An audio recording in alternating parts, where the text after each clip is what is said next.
বাবু, আপনার চা। কি রে, চা হাতে করে দাঁড়িয়ে আছিস কেন? রেখে দে টেবিলের উপর।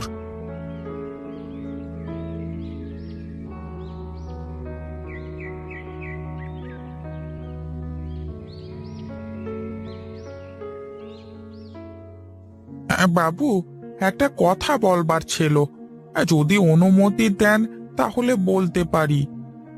বলে ফেল, বলে ফেল। তোকে আবার কিছু বলবার জন্য অনুমতি নিতে হয় নাকি আমার কাছে? হ্যাঁ, আসলে বাবু, বলছিলাম যে কয়দিন পরেই তো বাড়িতে এত বড় অনুষ্ঠান, সবাইকেই তো দাওয়াত দেওয়া হয়েছে। তাই আপনি অনুমতি দিলে রূপা মাকে যদি...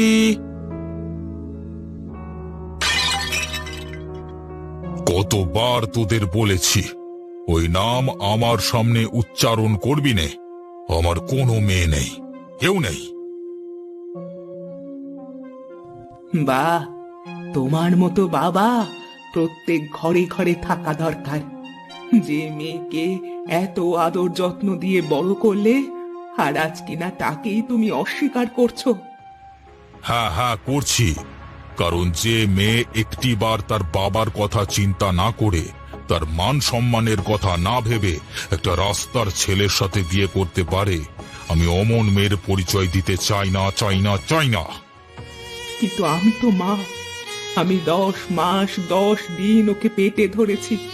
আর তার চেয়েও বড় কথা হলো, এবারে সব কিছুতেই ওর অধিকার আছে। চুপ করো গিন্নি, আমি আর এসব নিয়ে কথা বলতে চাই না। আমাকে একটু একা থাকতে দাও। তোমরা যাও এখান থেকে, যাও।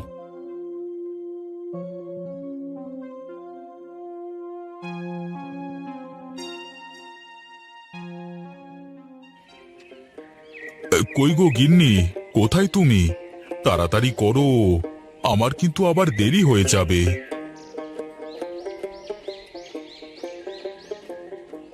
ও, তোমার এই ছেলেটা এত দুষ্ট না, ওর জন্যই তো এত দেরি। চল বাবা চল, তাড়াতাড়ি তোকে স্কুলে দিয়ে তারপর আমি কাজে যাব। সাবধানে যাবে কিন্তু, আর স্কুল ছুটি দিলে সোজা বাড়িতে চলে আসবে। ঠিক আছে মা, বাই বাই।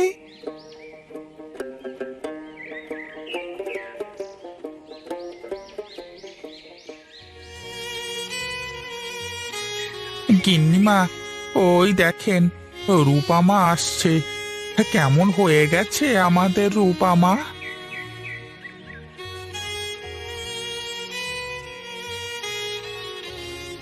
রূপা, মা আমার, দাঁড়া একটা বার।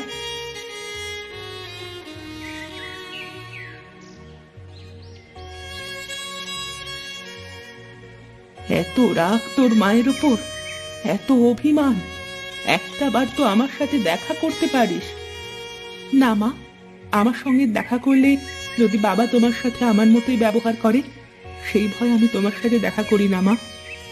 ওরে, আমি যে তোর মা, আমার থেকে ভালো তোকে কে চেনে বলতো? তোকে একটা বার দেখার জন্য আমার জানটা ছটফট করছিল, তাই তো রামু আমাকে এখানে নিয়ে আসলো। হ্যাঁ রূপা মা, আমি তোমাকে রোজ এই মন্দিরে আসতে দেখি, তাই তো আজকে গিন্নিমাকে সাথে করে নিয়ে আসলাম। শোন মা, সামনে 18ই চৈত্র বাড়িতে মহালয়ার বড় অনুষ্ঠান হবে। তুই ছাড়া যে এই অনুষ্ঠান কেমন খালি খালি লাগবে। না মা, আমি যেতে পারবো না। আমার স্বামী সন্তানকে রেখে আমি কখনোই যেতে পারবো না। আর যেদিন বাবা নিজে এসে আমার স্বামী আর সন্তানকে নিয়ে যাবে, আমি সেদিনই ও বাড়িতে পা রাখবো, তার আগে না।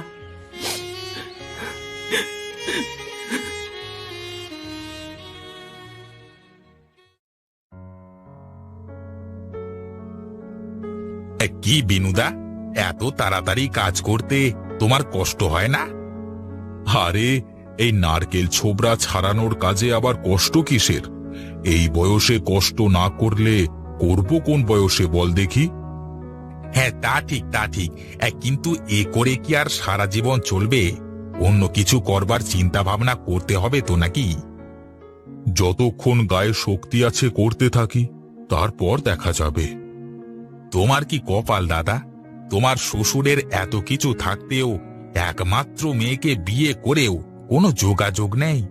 কিন্তু একদিন তুমি ওই সব সম্পত্তির মালিক হবে দাদা। আরে ছাড় তো, আমারও সব পরের সম্পদের প্রতি কোনো লোভ নেই। আর তাছাড়া আমার যা আছে আমি তাতেই খুশি। শুনলাম রায়বাড়িতে নাকি মহালয়ার বড় অনুষ্ঠান হবে, তা নিমন্ত্রণ করতে আসেনি কেউ? নিমন্ত্রণ? তাও আবার আমাকে? হাসো কেন দাদা? আমি আবার হাসার মতো কি বললাম? আমাকে নিমন্ত্রণ করলে যে তাদের মান সম্মান সব ধুলোয় মিশে যাবে। মানুষের সামনে তো আর বলতে পারবে না যে তার জামাই একটা ছোট নারকোলের কারখানায় কাজ করে। তা কথা ঠিকই বলেছ দাদা। আমাদের মতো গরিব মানুষের আসলে এই চাঁদ ধরবার স্বপ্ন দেখাটাই বৃথা। না রে পাগল, চাঁদটাই তো এখন আমার ঘরে। আমার ওই ভাঙা ঘরেও কেমন জ্যোৎস্নার আলোয় ভরে রাখে। আমি গেলাম রে, তুই ভালো করে এগুলো পরিষ্কার করে তারপর বের হোস, কেমন? ঠিক আছে দাদা, তুমি সাবধানে যেও।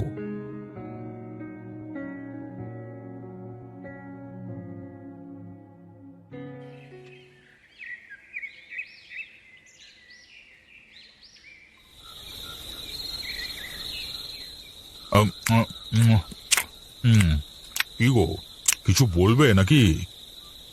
না মানে ইয়ে, আরে ইয়ে মানে কি করছো?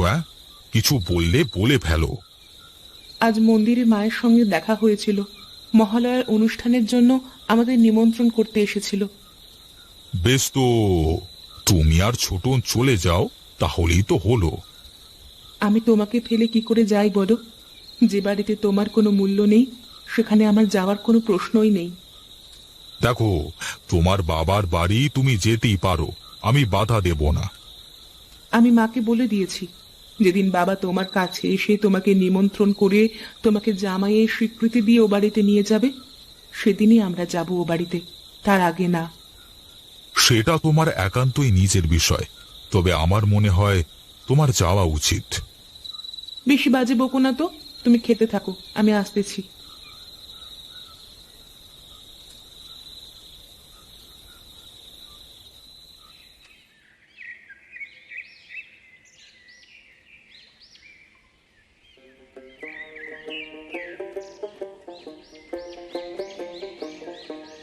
বাবা, খুব মিষ্টি ছোকরা তো। এই, তোমার নাম কি বাবু? কে আমাকে বলছো? হ্যাঁ বাবু, তোমাকেই বলছে। তোমার নাম বলো। আমার নাম ছোটন। আর তোমার নাম? আমার নাম প্রতাপ রায় চৌধুরী। ও, তোমার আর আমার নানুর নাম সেম টু সেম। ও আচ্ছা, তাই নাকি? তা তোমার নানুর বাড়ি কোথায়? জানি না, জীবনে কখনো যাইনি, নানুকে কখনো দেখিনি। আচ্ছা, তোমার মায়ের নাম কি? আমার মায়ের নাম রূপা, আর বাবার নাম বিনু। এ কি, তোমার চোখে কি কিছু পড়েছে?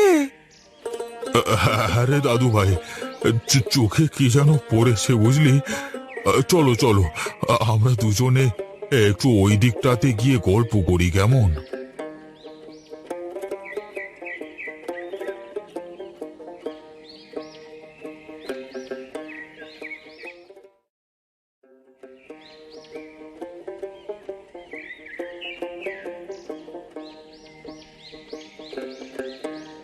দাদু, তুমি এখানে? এই তো, এই পাশ দিয়ে যাচ্ছিলাম, তাই ভাবলাম যে দাদু ভাইয়ের সাথে একটু দেখা করে যাই। বেশ, ভালোই হয়েছে। তোমাকে একটা কথা বলবার ছিল। বেশ তো, বলো দাদু ভাই। কালকে না, আমাদের বাড়িতে একটা অনুষ্ঠান হবে। কাল আমার দাদু ভাইয়ের জন্মদিন। প্রতি বছর মা এই দিনে অনেক লোককে খাওয়ান। তুমি আসবে কিন্তু কালকে। না দাদু ভাই, কাল তো বাবুর অনেক কাজ। তাহলে আর কি, তুমি যদি কালকে না আসো, তাহলে কিন্তু তোমার আর আমার দোস্তি এখানেই শেষ। ঠিক আছে দাদু ভাই, ঠিক আছে, আমি কালকে নিশ্চয়ই যাব। যদি তুমি কালকে না আসো না আমাদের বাড়িতে, তাহলে কিন্তু তোমার সাথে আর আমার দেখা হবে না, এই বলে দিলাম। এখন আমি চলি, মা আবার দেরি হলে বকবে। কি, তোমার মা তোমাকে বকে? না, আসলে বকে না, তবে মাঝে মধ্যে দাদু দিদার কথা শুনতে চাইলে তো রেগে যায়। এখন যাই দোস্ত, আবার দেখা হবে, বাই।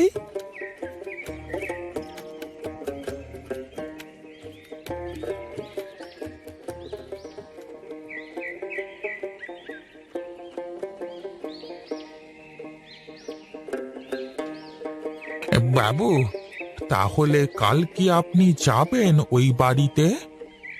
আমাকে যে যেতেই হবে রে রামু, তা না হলে যে আমার দাদু ভাই আমার সাথে আর কথা বলবে না।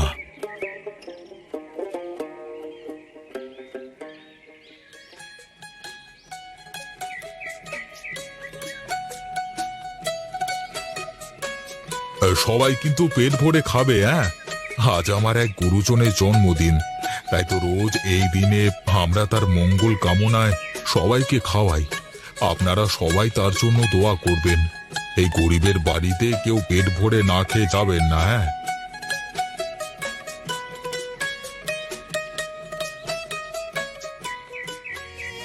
বাবা, তুমি? হ্যাঁ রে মা, আমি আমি এখানে আমার গরিব মেয়ের বাড়িতে দাওয়াত খেতে এসেছি। আরে দোস্ত, তুমি? আমি জানতাম তুমি আসবে। ওনাকে তুমি আগে থেকে জানো বাবা? হ্যাঁ, চিনি তো, উনি তো আমার সেই বন্ধু। না রে বাবা, উনি হলো তোমার দাদু ভাই প্রতাপ রায় চৌধুরী।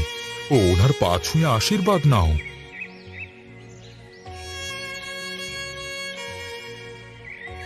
এতদিন সম্পদ আর মান সম্মানের অহংকারে আমি তোদের এত দূরে সরিয়ে রেখেছি রে মা।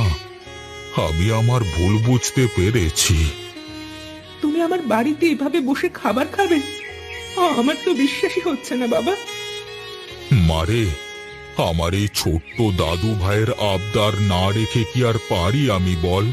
তাই তো তোর হাতের খাবার খাওয়ার লোভ সামলাতে না পেরে আমি চলে এলাম তোদের এই গরিব ঘরে দাওয়াত খাওয়ার জন্য। আজ আমি ধন্য বাবা, আপনার পায়ের ছোঁয়াতে আমার এই বাড়ি পূর্ণতা পেল। এখন আর আমার ঘরে কোনো কিছুর অভাব নেই বাবা। শোন মা, সামনের মহালয়ার অনুষ্ঠানে আমি আমার মেয়ে, জামাই আর আমার আদরের দাদু ভাইকে দেখতে চাই। তোরা ছাড়া যে আমার বাড়িতে এ অনুষ্ঠান সম্পূর্ণ হবে না। মা, তুমি? হ্যাঁ রে মা, আজ যে আমার বড় খুশির দিন রে মা। তাই তো রামু বলার সাথে সাথে আমি চলে এসেছি। এদিকে আয় দাদু ভাই।